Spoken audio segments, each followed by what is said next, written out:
Hello everyone, myself Abhishek इनकेन, welcome to my channel guys. और आज इस वीडियो में मैं बताने वाला हूं अपनी जर्नी के बारे में कि आखिर मैंने इंग्लिश बोलना कैसे सीखा। हर किसी की अपनी अपनी एक स्टोरी होती है, कुछ स्ट्रगल्स होते हैं जिससे वो गुजरता है और फिर वो इंग्लिश बोल पाता है। मेरी भी ऐसे एक जर्नी है जिसमें मैं बताऊंगा अपनी इस पूरी वीडियो में। तो इस वीडियो को बनाने का मकसद मेरा यही है कि मैं चाहता हूँ कि लोग गाइड कर सकूँ। तो बहुत सारे लोग इंग्लिश सीखना शुरू तो करते हैं, लेकिन कुछ महीने बाद वो क्विट कर देते हैं। उनको लगता है यार हम पढ़ तो रहे हैं लेकिन कुछ हो नहीं रहा, इंप्रूव नहीं हो रहा। तो आखिर वो कहाँ लैग कर रहे हैं, फिर क्या दिक्कत कहाँ आ रही है, तो वो सब चीज़ों को मैंने यहाँ पे बताऊंगा। ठीक है। मेरी भी जर्नी थी जो कि मैं एज अ बिगिनर था। मैं जब मुझे बुक्स भी पढ़ने नहीं आती थी, बुक्स पढ़ने नहीं आती थी, वोकेबलरी भी नहीं था, नहीं तो ट्रांसलेशन फास्ट थी, मेरे कुछ भी फास्ट नहीं था। जब मैंने स्पोकन इंग्लिश की कोचिंग किया तो फिर एक चीज़ समझ में आई कि सारी चीज़ें जो होती हैं एक सीक्वेंस में पढ़ी जाती हैं। और सीक्वेंस में पढ़ने का मतलब ये नहीं होता कि आपको सारी चीज़ें एक बार में पढ़ा दिया जाए। स्पोकन इंग्लिश ऐसी चीज़ है जिसमें आपको धीरे धीरे पढ़ना होता है, धीरे धीरे पढ़नी होंगी। इतना सा पढ़ा और इतना सा प्रैक्टिस किया, इतना सा पढ़ा इतना सा प्रैक्टिस, मतलब कि जो भी आप पढ़ रहे हो वो आपको यहाँ पे सेट होना चाहिए, दिमाग में एकदम बिल्कुल सेट होनी चाहिए, चीजें क्लिक होनी चाहिए, क्या पढ़ा है आपने एकदम पता होना चाहिए, जुबान पे होनी चाहिए, तब चीजें बोलने में आती है। हम क्या होते हैं, काफी जगह मैंने देखा है कोचिंग में, मैंने बहुत सारे कोचिंग भी चेंज किए थे हालांकि पढ़ते पढ़ते। तो एक मैंने चीज देखी, जहां मैं पहले पढ़ता था वो टीचर बहुत अच्छा पढ़ाता था, लेकिन मैंने दूसरा कोचिंग चेंज किया। जब मैं दूसरी जगह चला गया कहीं, तो वहाँ पे मैं बस प्रैक्टिस के लिए जाता था, तो वहाँ पे मैंने देखा कि जो मास्टर है वो कुछ जल्दी जल्दी पढ़ा रहे, ग्रामर जल्दी पढ़ा दिया अचानक से। तो क्या होता है, जो भी इंग्लिश बोलना चाहता है तो चीज़ों को डाइजेस्ट नहीं कर पाता है, सारी चीज़ों को ले नहीं पाएगा एक दूसरे से। तो धीरे धीरे चीज़ें पढ़ाई जानी चाहिए, तब हमें बोलना आता है। जब मैं अपना कोचिंग में जब पढ़ता था, तो 3-4 महीने जब टेंसेस कंप्लीट हो गए, टू वर्ड्स चलने लगे, तब मुझे एक डिफिकल्टी आने लगी, मैं चीज़ों को फास्ट ट्रांसलेट नहीं कर पा रहा था। मैं जब भी रास्ते में चलता था तो हमेशा ट्रांसलेट कर किया करता था, हर चीज़ों को ट्रांसलेट करता था, जो भी मेरे इन्वायरमेंट में घट रही हैं चीज़ें।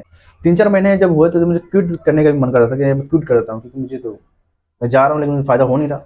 लेकिन इंग्लिश एक ऐसी चीज़ है जिसमें आपको पेशेंस रखना होगा, धीरे धीरे चीज़ें सीखी जाती हैं, जो फास्ट आप नहीं सीख सकते। तो धीरे धीरे जब आप सीखने चलते जाएंगे, तब आपको रियलाइज होगा कि हाँ मुझे अब आ रहा है, धीरे धीरे चीज़ें आती हैं। हमेशा याद रखना कि धीरे धीरे चीज़ें आती हैं। मैंने भी ऐसे सीखी थी, आपको भी ऐसे सीखना होगा।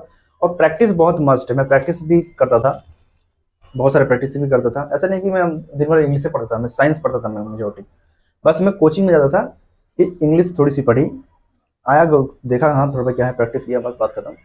उसमें कुछ पढ़ना नहीं होता कि मास्टर बहुत धीरे धीरे पढ़ाता था और मैंने फास्ट कर दिया। वही है कि कुछ वर्ड मीनिंग्स जो हमें मिलते थे वो हमें याद करने पड़ते थे। तो वर्ब फॉर्म्स हो गए, ग्रामर अपने टेंस टू बी पढ़ लिया, तो मुझे एक अच्छी इंग्लिश बोलने के लिए, मतलब होता है ना कि बोल पा रहे हैं, मतलब जर्नल टॉक कर पा रहे हैं हम। मुझे 6 महीने लगे थे। अब मैं बताता हूँ कि मैंने मैंने क्या क्या प्रॉब्लम्स फेस किए स्पीकिंग में। तो जब मैंने स्टार्टिंग किया था स्पीकिंग में, तो फर्स्ट ऑफ ऑल जो आप फेस करेंगे वो है कि आपका माइंड ब्लैंक हो जाना। आप सेंटेंसेस को नहीं सोच पाएंगे, आप बिल्कुल भी नहीं बोल पाएंगे। और उस टाइम में क्या होता था कि हम रोल प्लेस करते थे कोचिंग्स के अंदर। जैसे टेंस हमारा कंप्लीट हुआ तो हम रोल प्लेस के अंदर एंट्री हमें भेज दिया जाता था कि आप रोल प्ले कीजिए। रोल प्ले में क्या होता था कि कुछ स्क्रिप्ट होती थी, इंग्लिश में उसको प्ले करना होता था, जैसे एक्टिंग होती है ना, इंग्लिश में एक्टिंग करनी होती थी।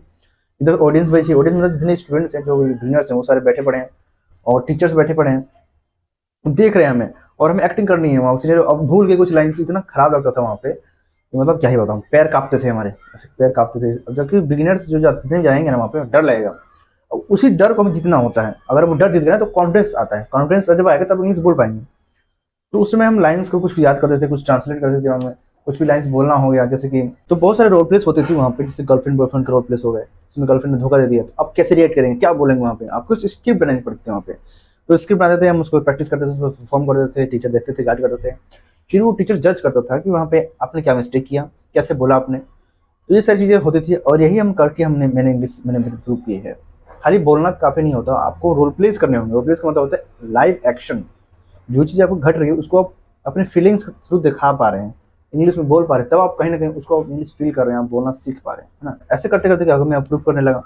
स्टार्टिंग में जब क्या होता था कि पैर डगमगा रहे थे, डर लगता था यार लोग देख रहे हैं, क्या सोचेंगे क्या नहीं सोचेंगे, वो धीरे धीरे खत्म होने लगी। जैसे जैसे मैंने पकड़ बनने लगी ट्रांसलेशन पे, बोलने पे, मैं सीनियर क्लास का बन गया, है ना। और मैं मतलब वहाँ पे पढ़ाता, कोचिंग नहीं पढ़ाने लगा, मतलब टीचर बोलते थे इसको बताओ, इसको ये बताओ। तो वहाँ पे जब किसी को आप पढ़ाते हैं तो आपकी और जो पढ़ी हुई चीज़ें होती हैं और मजबूत होती चली जाती है ना। और लास्ट में जब मुझे 6-7 महीने के अंदर जब मैं अच्छे इंग्लिश बोलने लगा, फिर मैं क्या किया कि फिर मैंने कोचिंग छोड़ दिया, खुद से पढ़ने लगा, खुद से यूट्यूब से पढ़ने लगा, न्यूज़पेपर पढ़ना सीखा। फिर मैं खुद से ही पढ़ने लगा, क्योंकि अब मुझे कोचिंग जरूरत नहीं थी, जो ग्रामर थी मेनली थी मुझे आ गया है जो। अब मैं खुद से एडवांस कर सकता हूँ, मैं खुद को एडवांस कर सकता हूँ। तो मैंने जर्नी शुरू करी और मैंने चीज़ें कंप्लीट की, फिर मैंने मेरी इंग्लिश अच्छी भी हो गई। फिर मैंने पढ़ाना भी शुरू कर दिया। अब मैं यहाँ पे ऑनलाइन आया हूँ आप लोगों को गाइड करने के लिए कि आखिर आप लोग कैसे शुरू कर सकते हैं स्पोकन इंग्लिश, वो भी बेसिक से। तो इस चैनल को सब्सक्राइब जरूर कीजिए, क्योंकि मैं अब शुरू करने वाला हूँ इसमें वीडियो डालना। इसमें हम डे 1, डे 2, डे 3 इस तरह मैं वीडियो अपलोड करूंगा और आपको फॉलो करना होगा। तो आप मेरे चैनल को सब्सक्राइब कर सकते हैं कि इस वीडियो पर आप रेगुलर वीडियोस आने वाली हैं कि आप फर्स्ट डे मैंने जैसे स्पोकन इंग्लिश फर्स्ट डे इस तरह से करके बनाऊंगा, उसको आपको पूरा फॉलो करना है, पूरा फॉलो करना है, ठीक है। जब फॉलो करेंगे तो आपको डे बाय डे आप अपने लेवल को इम्प्रूव करते जाएंगे और आप देखेंगे कि आपको इंग्लिश बोलना आ रही है, और ये मेरा पूरी गारंटी है कि आपको आएगी, ठीक है। लेकिन अगर आपने उस तरह की मेहनत की तो हजारों वीडियोस पड़े हैं यूट्यूब चैनल पे जो कि सब लोग पढ़ाते हैं, सब लोग जहाँ जहाँ पढ़ते हैं, लेकिन मैं यहाँ पे कुछ आया हूँ, कुछ मैं अलग दूंगा आपको, कुछ नया आपको देखने को मिलेगा। हमारा एक टेलीग्राम चैनल होगा, टेलीग्राम चैनल पे आप सबको ज्वाइन करना होगा। ज्वाइन करने से क्या होगा, उसमें मैं होमवर्क दूंगा, कुछ वोकैबुलरीज दूंगा, उसको आपको याद करना होगा। डेली बेसिस पे कुछ वोकैबुलरी मिलेंगी आपको, उसका भी एक शेड्यूल होगा वोकैबुलरी का, उसको याद करके आना। उसको हम क्या करेंगे, जो वीडियो में मैं बताऊंगा वहां से उसको यूज करना है आपको ग्रामर्स के अंदर, ठीक है। तो ये टोटल जर्नी थी। मैंने आप मुझे पता है कि मैंने ज्यादा कुछ इसमें नहीं बताया है, लेकिन हालांकि अब जैसे जैसे वीडियो आएंगे मैंने और भी अपनी जर्नी बताने वाला हूँ धीरे धीरे करके। हालांकि ये मेरा एक डेमो वीडियो था एक तरह से यूट्यूब पे पोस्ट, धीरे धीरे करके मैं अपनी और वीडियोस लाऊंगा। तब तक के लिए आप चैनल को सब्सक्राइब करें और मेरे टेलीग्राम चैनल को जरूर ज्वाइन करें। तब तक के लिए नेक्स्ट वीडियो में मिलते हैं, तब तक के लिए thanks for watching, good bye.